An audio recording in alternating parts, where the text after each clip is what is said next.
Так, ребят, будем рисовать кофе. У нас тема кофе. Так, давайте мы возьмем вот цвет.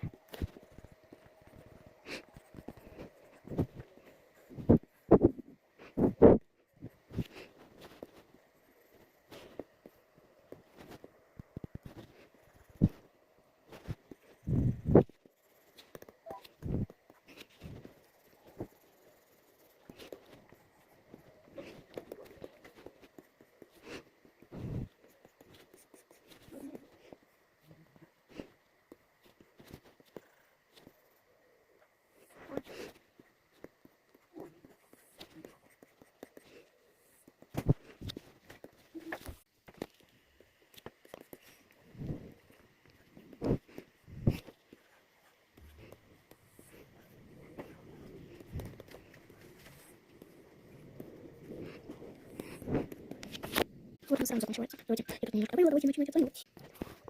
Оп, оп, вот мы. Оп, сразу говорю, оцениваю строк. Оп, ну вот так тебе, ну. Оп, победитель. Я наш, я на третьем месте, ничего.